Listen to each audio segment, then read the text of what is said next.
નમસ્કાર દર્શક મિત્રો, ફોકલ પોઈન્ટ બાય અજય ઉમટમાં ફરી એકવાર આપ સૌનું સ્વાગત છે. આજે 30મી તારીખ એટલે કે ગુરુવારે લોકસભાની 7મા ચરણની અંતિમ તબક્કાની જે ચૂંટણી થઈ રહી છે એના પ્રચાર પડઘમ શાંત થઈ ગયા છે. અને આ જે તબક્કો છે એ એટલા માટે સૌથી વધુ નિર્ણાયક થશે કારણ કે હવે જે લડાઈ છે એ ફાઇટ ટુ ફિનિશની છે. ઇન્ડિયા ગઠબંધન એટલે કે કોંગ્રેસ સહિતની પાર્ટી જે છે એ પોતાના રાજકીય અસ્તિત્વની લડાઈ લડી રહી છે, જ્યારે વડાપ્રધાન નરેન્દ્ર મોદીના નેતૃત્વમાં ભારતીય જનતા પાર્ટી અને એનડીએ જે છે એ ત્રીજી વખત હેટ્રિક થાય કે ન થાય એના માટેની લડાઈ લડી રહ્યું છે. સટ્ટા બજાર, શેર બજારમાં છેલ્લા એક સપ્તાહમાં જે ઉથલપાથલ અને જાતના ને ભાતના જે સર્વે આવી રહ્યા છે એ સર્વે ક્યારેક ફલોદી માર્કેટ આવે છે ને ક્યારેક સુરતનું સટ્ટા બજાર આવે છે ને મુંબઈનું સટ્ટા બજાર આવે છે ને યુપી બિહારના જે સટ્ટા બજારના જે અલગ અલગ રેટ આવી રહ્યા છે ને એને કારણે ઘણી વખત ભેદભરમ પણ આવી રહ્યા છે. એ જોતા શું ભારતીય જનતા પાર્ટી પોતાની તાકાત પર 272નું મેજિક આંક પાર કરીને સ્પષ્ટ બહુમતી મેળવશે કે નહીં? એનડીએ 300ની ઉપર બેઠક લાવશે કે નહીં? વડાપ્રધાન નરેન્દ્ર મોદી હેટ્રિક મારીને સતત ત્રીજી વખત વડાપ્રધાન બનશે કે કેમ? 486 બેઠકો પરની ચૂંટણી સંપન્ન થઈ ગઈ છે, ત્યારે શું ખરેખર ત્રિશંકુ સ્થિતિ સર્જાવા જઈ રહી છે? આ તમામ મુદ્દાઓની ચર્ચા આજે આપણે કરીશું ફોકલ પોઈન્ટ બાય અજય ઉમટમાં. પરંતુ એ પહેલાં મારી આપ સૌને એક નમ્ર વિનંતી છે કે જો આપને ફોકલ પોઈન્ટ બાય અજય ઉમટનો આ એપિસોડ ગમે તો મહેરબાની કરીને એને લાઇક કરજો, શેર કરજો, સબસ્ક્રાઈબ કરજો. અને હા, આપનું પોતાનું આકલન શું છે એ કોમેન્ટ બોક્સમાં ટીકા ટિપ્પણી કરવાનું ભૂલતા નહીં. ધન્યવાદ.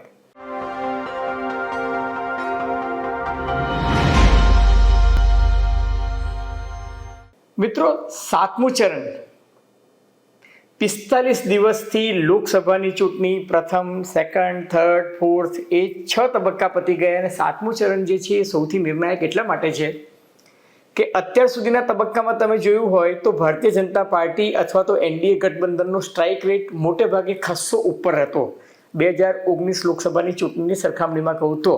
દાખલા તરીકે પહેલા ચરણની અને બીજા ચરણની જે લોકસભાની ચૂંટણી થઈ ત્યાં લગભગ જોવા જઈએ તો ઇન્ડિયા ગઠબંધનનો હાથ સહેજ ઉપર એટલા માટે હતો કારણ કે પહેલા ને બીજા તબક્કાની જે ચૂંટણી હતી એ દક્ષિણના રાજ્યોમાં હતી, દાખલા તરીકે કેરળમાં હતી કે તમિલનાડુમાં હતી, એટલે ત્યાં ભારતીય જનતા પાર્ટી માટે બહુ સ્ટ્રાઇક રેટ વધારવાનો સ્કોપ નહોતો. પરંતુ ત્રીજો, ચોથો, પાંચમો અને છઠ્ઠો આ 4 તબક્કા એવા હતા કે જ્યાં ભારતીય જનતા પાર્ટીનો સ્ટ્રાઇક રેટ ગજબનો હતો. દાખલા તરીકે બિહાર જે છે તો એમાં 40માંથી 39, મહારાષ્ટ્ર તો 48માંથી 42, ગુજરાત તો 26માંથી 26, રાજસ્થાન તો 25માંથી 25, મધ્યપ્રદેશ 29માંથી 28. અને ત્રીજા, ચોથા, પાંચમા, છઠ્ઠા તબક્કામાં ભારતીય જનતા પાર્ટીનો સ્ટ્રાઇક રેટ ખાસો ઉપર હતો.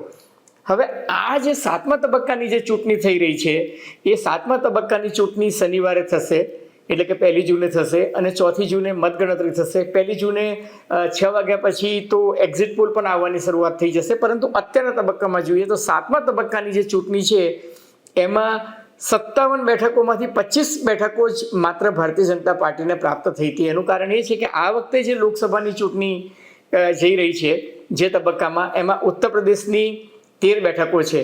એ 13 બેઠકોમાં ગોરખપુરથી માંડીને વારાણસી એટલે વડાપ્રધાન નરેન્દ્ર મોદીના પોતાના મત વિસ્તારની ચૂંટણી છે. પણ પંજાબની 13 બેઠકોની છે. હવે પંજાબ એક એવું રાજ્ય છે કે જ્યાં ભારતીય જનતા પાર્ટી પાસે બહુ મોટો સ્ટ્રાઇક રેટ નથી. 2019ની અંદર 13માંથી 8 બેઠકો જે છે એ કોંગ્રેસ પાર્ટી પાસે હતી, 1 બેઠક આમ આદમી પાર્ટી પાસે હતી, 2 બેઠક શિરોમણી અકાલી દળ પાસે હતી અને માત્ર 1 બેઠક સમ ખાવા પૂરતી ભારતીય જનતા પાર્ટીને મળી હતી. એટલે ભાજપે પોતાનો સ્ટ્રાઇક રેટ જે છે એ પંજાબમાં સુધારવાનો છે. એટલે આ તબક્કો જે છે એ 57માંથી ભાજપ પાસે આ તબક્કામાં માત્ર 25 બેઠકો છે. એટલે સ્પષ્ટ બહુમતી માટે ભાજપે આ બેઠકમાં બને એટલો સ્ટ્રાઇક રેટ ઊંચો એટલા માટે કરવાનો છે કારણ કે ત્રીજા, ચોથા, પાંચમા અને છઠ્ઠા તબક્કામાં જે કંઈ નુકસાન થયું છે એ નુકસાન આ રાઉન્ડમાં ભરપાઈ કરીને સ્પષ્ટ બહુમતી તરફ ભાજપે આગળ નીકળી જવાનું છે. હવે ઉત્તર પ્રદેશમાં ભારતીય જનતા પાર્ટીની સ્થિતિ આ રાઉન્ડમાં સારી એટલા માટે દેખાય છે કારણ કે વડાપ્રધાન નરેન્દ્ર મોદી અને યોગી આદિત્યનાથના વર્ચસ્વવાળા વિસ્તારમાં પૂર્વાંચલમાં આ ચૂંટણીઓ થઈ રહી છે. એટલે આ રાઉન્ડમાં ભાજપને ઉત્તર પ્રદેશમાં તો ફાયદો થશે, પરંતુ મેં તમને કહ્યું કે પંજાબ જે છે એ પંજાબમાં ભારતીય જનતા પાર્ટી માટે સ્થિતિ બહુ જ પડકારજનક છે. એ ઉપરાંત પશ્ચિમ બંગાળની 9 બેઠકો જે છે એમાં કોલકાતા દક્ષિણ પણ છે, કોલકાતા ઉત્તર પણ છે, ડમડમ સહિતની જે 9 બેઠકો છે એ 9 બેઠકો પર બહુ જ રસાકસી ભરી લડાઈ છે અને મમતા બેનર્જી જે છે અત્યંત આક્રમકતાથી વડાપ્રધાન નરેન્દ્ર મોદી અને ભારતીય જનતા પાર્ટી સામે લડત આપી રહી છે. એ ઉપરાંત બિહારની 8 બેઠકો, એ બિહારની 8 બેઠકોમાં નાલંદાની બેઠક પણ છે, પાટલીપુત્રની પણ બેઠક છે, પટના સાહિબની પણ બેઠક છે જ્યાંથી રવિશંકર પ્રસાદ ચૂંટણી લડી રહ્યા છે. પાટલીપુત્રની બેઠક જોઈએ તો બિહારમાં લાલુ યાદવના સુપુત્રી જે છે એ મીસા ભારતી એ અગાઉ 2 વખત આ બેઠક પરથી હાર્યા છે, પરંતુ 20,000 ને 25,000ના માર્જિનથી હાર્યા છે.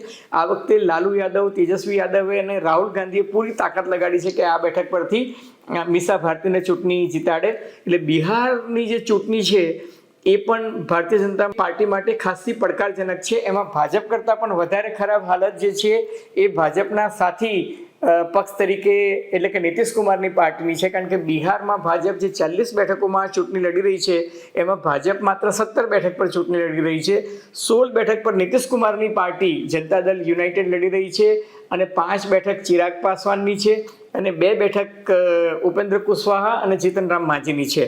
એટલે ભાજપને નુકસાન સહેજ ઓછું છે, પરંતુ જે સાથી પક્ષો જે છે નીતિશ કુમાર કે જેની છાપ પલટુરામ તરીકેની છે અને માત્ર 17 વર્ષ ને 290 દિવસથી એ ત્યાં શાસન કરી રહ્યા છે, એટલે એમની સામેની એન્ટી એસ્ટાબ્લિશમેન્ટ ફિલિંગ બહુ જ વધારે છે અને તેજસ્વી લાલુ યાદવ જે છે એની લોકપ્રિયતા ખાસી વધી રહી છે, એની જાહેર સભાઓમાં પણ જબરજસ્ત પબ્લિક આવી રહી છે.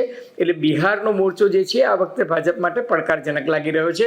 પોતાને નુકસાન ભાજપને ઓછું કદાચ થાય, પરંતુ સાથી પક્ષોને જે 23 બેઠકો આપી છે એમાં નુકસાન વધુ થવાની સંભાવના છે. હવે ઓડિશાની 6 બેઠકો એવી છે આ રાઉન્ડમાં કે ભાજપ પોતાનો સ્ટ્રાઇક રેટ વધારવા ઈચ્છે છે અને કદાચ ત્યાં ભાજપને સફળતા મળી શકે એમ છે. 2019ની લોકસભા ચૂંટણીમાં ભાજપને 21માંથી 8 બેઠકો મળી હતી. આ વખતે ભાજપને એવું લાગે છે કે લગભગ 6 જેટલી બેઠકોનો ફાયદો થાય, એટલે ભાજપ 8થી 14 સુધી ત્યાં પહોંચી શકે એમ છે. અને ઓડિશા એક એવું રાજ્ય છે કે જ્યાં વિધાનસભાની ચૂંટણીઓ અને લોકસભાની ચૂંટણીઓ આંધ્રપ્રદેશની માફક થઈ રહી છે અને આ બંને રાજ્યો એવા છે ઓડિશા અને આંધ્રપ્રદેશ જ્યાં ભાજપને પોતાને પણ ફાયદો થઈ રહ્યો છે અને ગઠબંધનના સાથી પક્ષ દાખલા તરીકે આંધ્રપ્રદેશ, આખા દેશમાં જો સૌથી વધુ ભાજપને જો કોઈ રાજ્યમાંથી ફાયદો થતો હોય પોતાના સાથી પક્ષને કારણે તો એ કદાચ આંધ્રપ્રદેશમાંથી થશે, કારણ કે ભાજપે ત્યાં ચંદ્રબાબુ નાયડુ અને પવન કલ્યાણ સાઉથના સુપરસ્ટાર ચિરંજીવીના ભાઈ સાથે જે ગઠબંધન કર્યું છે એને કારણે ભાજપને ત્યાં ફાયદો થતો દેખાય છે. હવે ત્યારબાદ આવે છે હિમાચલ પ્રદેશની 4 બેઠકોની ચૂંટણીઓ, જ્યાં કંગના રનૌત જે છે એ પણ મંડીમાંથી ચૂંટણી લડી રહી છે. એ બેઠક અત્યારે તો મને પડકારજનક દેખાઈ રહી છે, પણ ગઈ વખતે ભાજપને હિમાચલ પ્રદેશમાં 4માંથી 4 મળી હતી અને ઝારખંડની 3 બેઠકો છે અને ચંદીગઢ જે કેન્દ્ર શાસિત પ્રદેશ છે એની 1 બેઠક.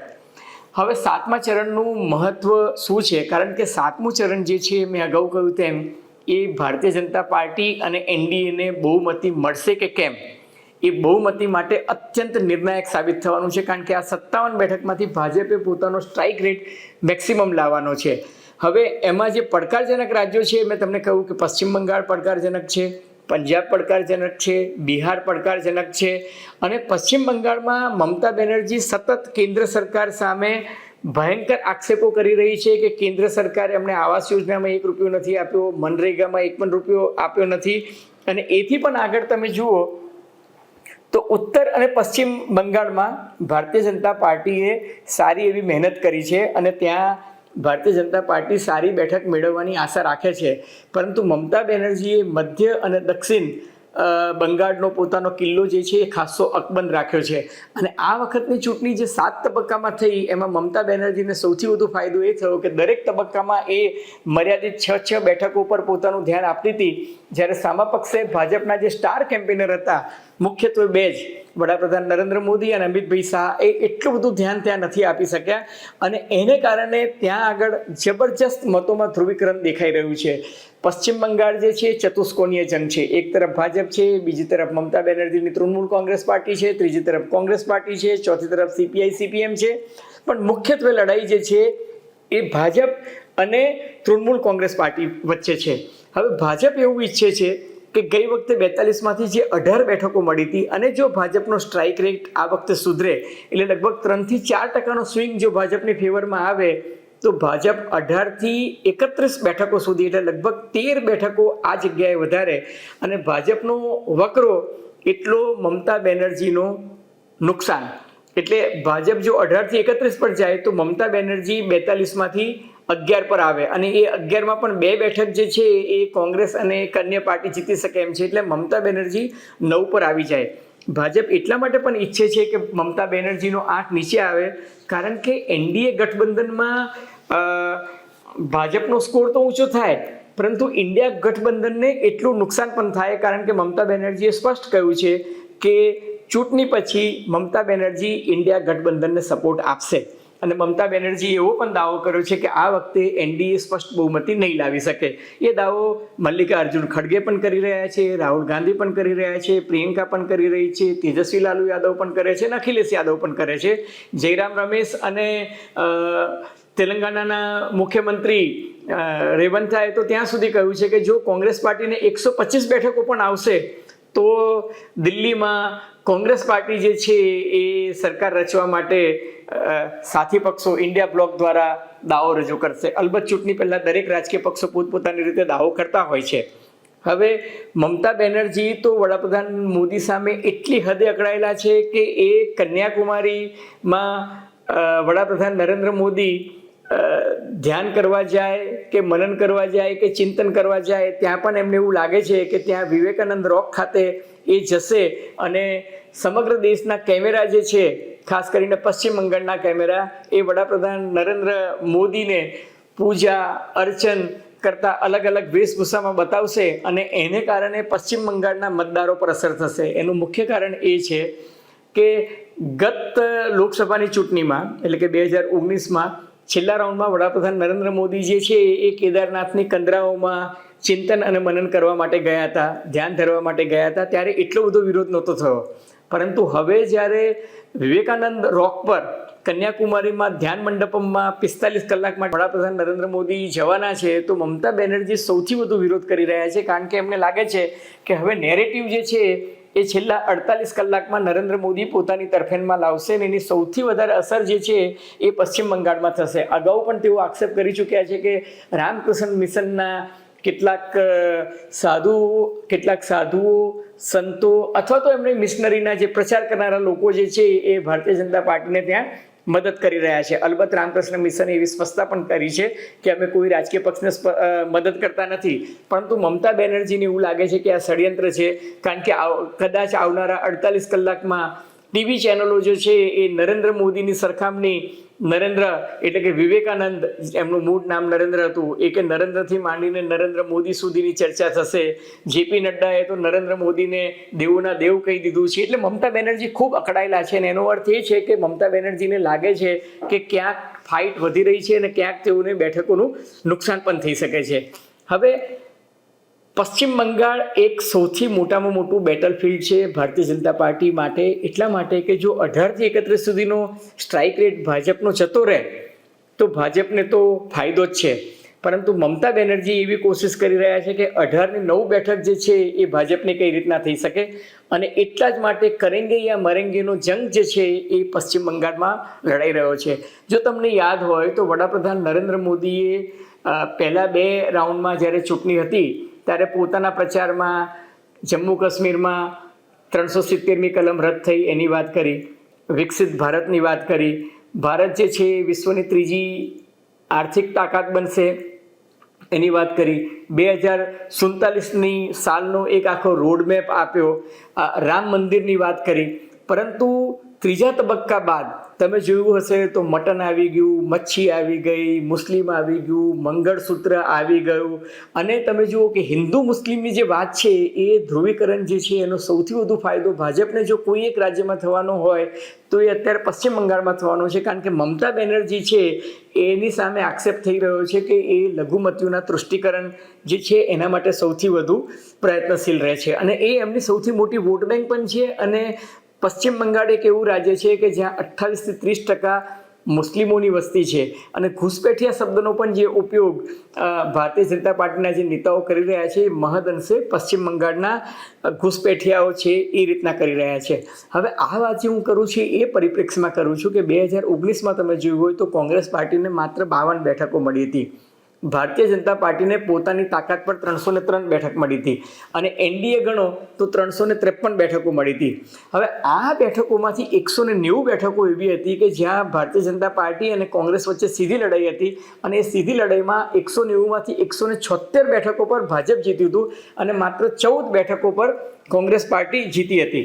હવે આ જે 14 બેઠકો પર માત્ર કોંગ્રેસ પાર્ટી જીતી અને 176 બેઠકો 190માંથી ભાજપ જીતી, એનો અર્થ એ કે ભાજપ અને કોંગ્રેસ જ્યારે આમને સામને લડાઈમાં આવ્યા 2019ની સાલમાં, ત્યારે ભાજપનો સ્ટ્રાઇક રેટ કોંગ્રેસને હરાવવામાં 93% હતો. 14 બેઠકો જ માત્ર કોંગ્રેસ પાર્ટી જીતી, એટલે કે 7% જે છે એનો રેશિયો હતો. હવે એથી પણ આગળ તમે જુઓ તો માત્ર 11 રાજ્યો હું તમને ગણાવું છું. આ 11 રાજ્યોમાં ઉત્તર પ્રદેશમાં ભાજપ અને એનડીએ સાથે આપણે ગણીએ તો 64 બેઠકો ઉત્તર પ્રદેશમાં એમને મળી, ભાજપ અને એનડીએને. મહારાષ્ટ્રમાં 48માંથી 42 મળી, બિહારમાં 40માંથી 39 મળી, મધ્યપ્રદેશમાં 29માંથી 28 બેઠકો મળી, રાજસ્થાનમાં 25માંથી 25 મળી, ગુજરાત 26માંથી 26 મળી, હરિયાણા 10માંથી 10 મળી, ઝારખંડમાં 14માંથી 12 બેઠકો મળી, દિલ્હી 7 બેઠકો મળી, કર્ણાટક 28માંથી 25 બેઠકો મળી અને પશ્ચિમ બંગાળ 42માંથી 18 બેઠકો મળી. એટલે આ 11 રાજ્યો છે ને, એ 11 રાજ્યોમાં જ ભારતીય જનતા પાર્ટીને એનડીએને 296 બેઠકો મળી ગઈ હતી. એમાં હું ઓડિશાની બીજી 8 ઉમેરું તો 304 બેઠકો થઈ જાય છે. કહેવાનું તાત્પર્ય એ છે કે 12 રાજ્યો જે છે એમાં ભારતીય જનતા પાર્ટી 304 બેઠક લઈને આવી ગઈ. હવે આ વખતે શું થશે? આ વખતે ભારતીય જનતા પાર્ટીનો સ્ટ્રાઇક રેટ તમે જુઓ તો દરેક જગ્યાએથી સહેજ ઘટી રહ્યો છે. એનું કારણ એ છે કે ગુજરાત 26માંથી 26, કદાચ 1 કે 2 બેઠક ઓછી થાય. રાજસ્થાન 25માંથી 25, 6 થી 8 બેઠકોની સંભાવના ત્યાં ગણાઈ રહી છે. મધ્યપ્રદેશ 29માંથી 28 હતું તો ત્યાં 3-4 બેઠકો ઓછી થાય એવી વાત થઈ રહી છે. ટૂંકમાં દરેક રાજ્યોમાંથી 2-3-4 બેઠકો ઓછી થવાની સંભાવના છે. પણ સૌથી વધારે બેઠકો ક્યાંથી ઓછી થશે? તો કર્ણાટક, જ્યાં ગઈ વખતે 28માંથી 25 બેઠકો ભાજપને મળી હતી, ત્યાં આ વખતે ભાજપ માત્ર 25 બેઠકો પર લડી રહ્યું છે. 3 બેઠક એમણે પોતાના સાથી પક્ષ જનતા દળ સેક્યુલર એટલે કે દેવેગૌડાની પાર્ટી જે છે એના માટે છોડ્યું છે. હવે 2 ઘટનાક્રમ બહુ જ મહત્વના સાબિત થયા. પહેલા તબક્કાની ચૂંટણી પતી ગઈ અને પછી બીજા તબક્કાની ચૂંટણીમાં દેવેગૌડાના પ્રપૌત્રના જે કુકર્મો બહાર આવ્યા, કથિત કુકર્મો એટલા માટે કહું છું કે અત્યારે એમના પ્રપૌત્ર જે છે એ ભાગીને જર્મની પહોંચી ગયા છે અને કદાચ 1-2 દિવસમાં રજૂ થાય એવી સંભાવના ચાલી રહી છે. પરંતુ એમનું જે કથિત સેક્સ સ્કેન્ડલ હતું એના કારણે કર્ણાટકમાં માહોલ બગડ્યો હતો. એ ઉપરાંત કર્ણાટક એક એવું રાજ્ય હતું કે જે 1 વર્ષ પહેલાં ત્યાં ભારતીય જનતા પાર્ટીએ વિધાનસભામાં ભારે બહુમતીથી સત્તા ગુમાવી હતી.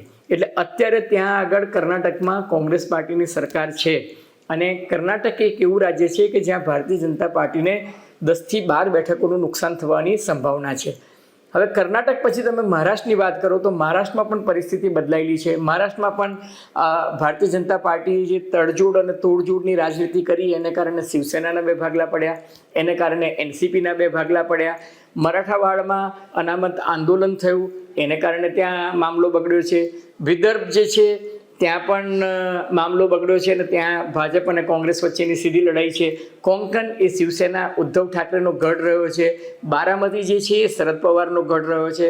શરદ પવાર અને ઉદ્ધવ ઠાકરે જે છે એ બંને માટે અત્યારે મહારાષ્ટ્રમાં એક સહાનુભૂતિનું મોજું પણ છે અને મરાઠી માણસને લાગે છે કે અમે જેને મત આપ્યો હતો એ ધારાસભ્યોએ કે સંસદ સભ્યોએ અમારી સાથે ચીટિંગ કર્યું છે. બીજું એમને એવી પણ દહેશત લાગે છે કે મહારાષ્ટ્રનું મૂડીરોકાણ હવે ગુજરાત તરફ જઈ રહ્યું છે અને મહારાષ્ટ્રનો વિકાસ જે છે એ રૂંધાઈ રહ્યો છે. ટૂંકમાં મહારાષ્ટ્રમાં આ વખતે ભારતીય જનતા પાર્ટી અજીત પવાર અને એકનાથ શિંદે માટે કપરા ચડાન છે અને હું માનું છું ત્યાં સુધી મહારાષ્ટ્રમાં ભાજપને અને એનડીએ ગઠબંધનને ખાસું નુકસાન થવા જઈ રહ્યું છે. કોઈ કહે છે કે 12 સીટોથી માંડીને 25 બેઠકો સુધીનું ત્યાં નુકસાન થઈ રહ્યું છે. એ જ રીતે તમે જુઓ તો બિહાર, બિહારમાં મેં અગાઉ આપને કહ્યું કે ભારતીય જનતા પાર્ટી 40માંથી 17 બેઠક પર ચૂંટણી લડી રહી છે. ગઈ વખતે ભાજપને 17માંથી 17 જ મળી હતી, એટલે 17 બેઠક પર ભાજપને આ વખતે પડકાર કદાચ 4 થી 5 બેઠકો પર છે, પરંતુ સાથી પક્ષો જે નીતિશ કુમાર 16 બેઠક પર ચૂંટણી લડી રહ્યા છે અને બાકીની 7 બેઠકો 5 ચિરાગ પાસવાનની ને 1 ઉપેન્દ્ર કુશવાહાની ને 1 જીતનરામ માંઝીની, આ બેઠકો પર મને એવું લાગી રહ્યું છે કે તેજસ્વી લાલુ યાદવ અને કોંગ્રેસ પાર્ટી જે છે એ હાવી થઈ રહ્યા છે અને બિહારમાં પણ થોડું ઘણું નુકસાન જે છે એ ભાજપ અને ઇન્ડિયા ગઠબંધન થઈ રહ્યું છે. એ જ રીતે હરિયાણા કે જ્યાં ગઈ વખતે 10માંથી 10 બેઠક ભાજપને મળી હતી, ત્યાં પણ આ વખતે પડકારજનક સ્થિતિ છે, કારણ કે હરિયાણામાં જાટ આંદોલન, કિસાન આંદોલનની અસર પણ છે અને એક તબક્કે તો હરિયાણાની સરકાર જે છે એ ત્યાંના 3 અપક્ષ ધારાસભ્યોએ રાજીનામા આપીને કોંગ્રેસને ટેકો આપવાની જાહેરાત કરી, એટલે કદાચ હરિયાણાની રાજ્ય સરકાર પણ ખતરામાં હતી. એ જ જાટ આંદોલનની અસર જે છે એ તમને રાજસ્થાનમાં હરિયાણા સાથેની જે બોર્ડર છે એ ચૂરુ અને ગંગાનગરવાળા વિસ્તારમાં પણ જોવા મળે છે, જ્યાં એવી સંભાવના છે કે ભાજપને થોડી બેઠકોનું નુકસાન થઈ શકે. દિલ્હી, હરિયાણા અને પંજાબ આ 3 રાજ્ય એવા છે કે જ્યાં કેજરીવાલ ઇફેક્ટ પણ જોવા મળશે અને કેજરીવાલ અને કોંગ્રેસ પાર્ટી જે છે એ સાથે મળીને દિલ્હી અને હરિયાણાની ચૂંટણી લડી રહ્યા છે. પંજાબમાં બંને સાથે નથી પણ એટલા સામસામે પણ નથી, કારણ કે પંજાબમાં 2019 લોકસભાની દ્રષ્ટિએ જોવા જઈએ તો કોંગ્રેસ પાર્ટી પાસે 13માંથી 8 બેઠક છે, આમ આદમી પાર્ટી પાસે 1 જ બેઠક છે. આ વખતે શિરોમણી અકાલી દળે ભાજપ સાથે છેડો ફાડ્યો છે, એટલે પંજાબમાં ચતુષ્કોણીય જંગ છે. અને વિધાનસભામાં તમે જોવા જાઓ તો કેજરીવાલની આમ આદમી પાર્ટી પાસે 2/3થી વધારે બહુમતી છે, પણ ગત લોકસભામાં કોંગ્રેસ પાર્ટીનું પલ્લું ભારે છે. કોંગ્રેસ પાર્ટીની વોટ બેંક ત્યાં 39% થી 44% ગત લોકસભામાં જોવા મળી હતી. એટલે ત્યાં જે કંઈ લડાઈ થશે અને જે કોઈ જીતશે એમાં ફાયદો કાં તો કોંગ્રેસને થશે કાં કેજરીવાલની આમ આદમી પાર્ટીને થશે, ત્યાં ભાજપને ફાયદો થતો દેખાતો નથી. હવે ભાજપને ફાયદો ક્યાં સૌથી વધારે થાય તો ભાજપને વેસ્ટ બેંગોલ અને ઓડિશા આ 2 રાજ્યો એવા છે કે જ્યાં એમને ફાયદો થઈ શકે. ઓડિશામાં દેખીતી રીતના ભાજપને 5 થી 6 બેઠકોનો ફાયદો થઈ રહ્યો છે. ઉત્તર પ્રદેશનું રાજ્ય એક એવું છે કે જ્યાં 3જા, 4થા, 5મા અને 6ઠ્ઠા તબક્કામાં ભાજપને થોડોક ઘસારો પહોંચ્યો હોય એવું લાગી રહ્યું છે. એનું કારણ એ પણ છે કે ક્ષત્રિય વોટ બેંકમાં થોડાક ભાગલા પડ્યા છે. ઉત્તર પ્રદેશનું રાજ્ય એવું છે કે જ્યાં અગ્નિવીરનો મુદ્દો જે છે એ બિહાર, હરિયાણા, પંજાબ, હિમાચલ પ્રદેશની માફક ત્યાં પણ એટલો જ હાવી થયેલો છે. પ્લસ ત્યાંના લોકોને એવું લાગી રહ્યું છે, ખાસ કરીને યુવા મતદાતાઓને, કે જો ભાજપ સત્તા પર આવશે તો સંવિધાન એટલે કે બંધારણ બદલવાની વાત થશે અને તો અનામતની નીતિ જે છે એ નાબૂદ થશે.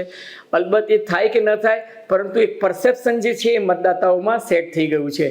કહેવાનું તાત્પર્ય એ છે કે કર્ણાટક, ઉત્તર પ્રદેશ, મહારાષ્ટ્ર, બિહાર, હરિયાણા, રાજસ્થાન, દિલ્હી આ રાજ્યોમાં ભાજપ જે છે એ પોતાનો અગાઉનો સ્ટ્રાઇક રેટ ન હાંસલ કરી શકે અને જો એમને બેઠકોનું નુકસાન થાય તો એ નુકસાન ક્યાંથી ભરપાઈ થાય?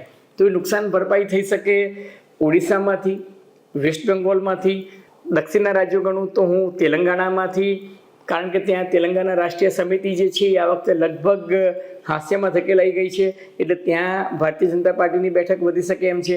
આંધ્રપ્રદેશમાં ભાજપને અને એનડીએના સહયોગી પાર્ટી તરીકે ચંદ્રબાબુ નાયડુ જે છે એને ખાસો ફાયદો થતો જોવા મળે છે. ગઈ વખતે 25માંથી 22 બેઠક જગન રેડ્ડીની પાર્ટી લઈ ગઈ હતી અને ચંદ્રબાબુ નાયડુને માત્ર 3 બેઠક મળી હતી અને કોંગ્રેસ પાર્ટીને 1 પણ નહોતી મળી, ભાજપને પણ 1 પણ નહોતી મળી. આ વખતે ભાજપ જે છે એ તમિલનાડુ, કેરળમાં ખાતું ખોલી શકે છે, આંધ્રપ્રદેશમાં પણ એને 3 કે 4 બેઠકો મળી શકે છે, પરંતુ આ જે ફાયદો છે એ કર્ણાટકમાં નલિફાઈ થઈ રહ્યો છે, કારણ કે કર્ણાટકમાં નુકસાન થઈ રહ્યું છે. એ દ્રષ્ટિએ હું એવું માનું છું કે આ 7મો તબક્કો જે છે એ અત્યંત નિર્ણાયક સાબિત થશે. અલબત્ત 7મા ચરણના અંતે એ નક્કી થશે કે વડાપ્રધાન મોદીના નેતૃત્વમાં 3જી વખત સરકાર બનશે, એ તો દેખીતી રીતે લાગી રહ્યું છે, પરંતુ ભાજપ પોતાની સ્પષ્ટ બહુમતી, જે ગઈ વખતે 303 બેઠકો સાથે ભાજપે પોતાની સ્પષ્ટ બહુમતી મેળવી હતી અને 50 બેઠકો જે છે એ સાથી પક્ષોની આવી હતી. આ વખતે સાથી પક્ષો 50 બેઠકો લાવે એવું તો નથી જ દેખાઈ રહ્યું અને એટલા જ માટે ભાજપે ભાર વેંઢારવાનો છે સાથી પક્ષોનો. કેટલાક રાજ્યોમાં મેં તમને કહ્યું કે સાથી પક્ષોને કારણે ભાજપને નુકસાન પણ થઈ રહ્યું છે. દાખલા તરીકે મહારાષ્ટ્રમાં અને બિહારમાં ઉડીને આંખે વળગે એવું નુકસાન સાથી પક્ષોને કારણે થઈ રહ્યું છે. ત્યારે એક વાત સ્પષ્ટ છે કે જ્યારે માર્ચ મહિનામાં ચૂંટણીની જાહેરાત થઈ ત્યારે એવું લાગતું હતું કે ચૂંટણી એક પક્ષે જઈ રહી છે અને 400 પારનો નારો જે છે એ હાવી થઈ ગયો હતો અને વિપક્ષો જે છે અત્યંત નિરાશાજનક સ્થિતિમાં હતા, કારણ કે 6 મહિના પહેલાં મધ્યપ્રદેશ, રાજસ્થાન અને છત્તીસગઢમાં જે કારમો પરાજય, કોંગ્રેસ પાર્ટીને એવું લાગતું હતું કે અમે ચૂંટણી જીતીશું, કમસે કમ 2 રાજ્યોમાં ચૂંટણી જીતીશું, હેટ્રિક પણ થશે રાજસ્થાન, મધ્યપ્રદેશ અને છત્તીસગઢમાં, અને જીતવાનો માહોલ પણ થતો હતો. એક્ઝિટ પોલમાં પણ એવું જોવા મળતું હતું, ઓપિનિયન પોલમાં પણ એવું જોવા મળતું હતું કે મધ્યપ્રદેશ અને છત્તીસગઢ તો આવે છે, રાજસ્થાનમાં પણ આ વખતે રોટલી નહીં પલટાય અને 3 રાજ્યો જે છે કોંગ્રેસ જે અત્યંત ભૂંડી રીતે હારી ગયું, એના કારણે ઇન્ડિયા ગઠબંધનનો પણ આખો જે જુસ્સો હતો ને એ જુસ્સો ઉતરી ગયો. મમતા બેનર્જીએ ઇન્ડિયા ગઠબંધનમાંથી પોતાની જાતને બહાર રાખી. નીતિશ કુમારે રામ મંદિર બાદ પલટી મારી દીધી. એટલે એવું લાગતું હતું એક તબક્કે કે વિપક્ષ છાવણીમાં નિરાશા છે, પરંતુ બીજા તબક્કાની ચૂંટણી બાદ ખાસ કરીને વિપક્ષે પોતાના મોંઘવારી, બેરોજગારી, ગરીબી, આર્થિક અસમાનતા, અગ્નિવીર એ મુદ્દા જે છે એના પર પોતાની લડાઈ જે છે એ મુદ્દા આધારે ચાલુ રાખી અને ક્યાંક સંસદ સભ્યોની જે સામે જે એન્ટી ઇન્કમ્બન્સી અને એન્ટી એસ્ટાબ્લિશમેન્ટની ફિલિંગ દેખાતી હતી, સંસદ સભ્યો તરીકેના જે ઉમેદવારો ફરી રિપીટ કરાયા એની સામેની જે નારાજગી દેખાતી હતી, એને કારણે ઓપોઝિશન યુનિટીનો ઇન્ડેક્સ જે છે એ બીજા રાઉન્ડ પછી જે છે એ ખાસ્સો ઉચકાયો અને હવે એવું લાગી રહ્યું છે કે આ વખતે લોકસભાની ચૂંટણીમાં ફાઇટ તો છે જ. અલબત્ત આ ફાઇટ ટુ ફિનિશનો જે માહોલ છે એમાં વડાપ્રધાન નરેન્દ્ર મોદીએ આ વખતે વિપક્ષ ઉપર જબરજસ્ત એટેક પણ કર્યો છે. એમાં મેં તમને કહ્યું કે શરૂઆત તો રામ મંદિરને વિકસિત ભારતને 370થી થઈ, પણ છેલ્લે મંગલસૂત્ર પણ આવી ગયું ને મટન પણ આવી ગયું ને મુસ્લિમ પણ આવી ગયું ને મુજરો પણ આવી ગયું. એ જોતાં ચૂંટણી ચોક્કસ રસપ્રદ થઈ છે, પરંતુ 1 તારીખ 7મા ચરણનું ચૂંટણીનું મતદાન થઈ જશે ત્યારે જે મતદાનની પેટર્ન હશે એ મતદાનની પેટર્ન અને આ 7મા તબક્કાનું પરિણામ જે છે એ ભાજપ માટે, એનડીએ માટે, ઇન્ડિયા બ્લોક માટે અને આ દેશ માટે પણ સૌથી નિર્ણાયક સાબિત થશે.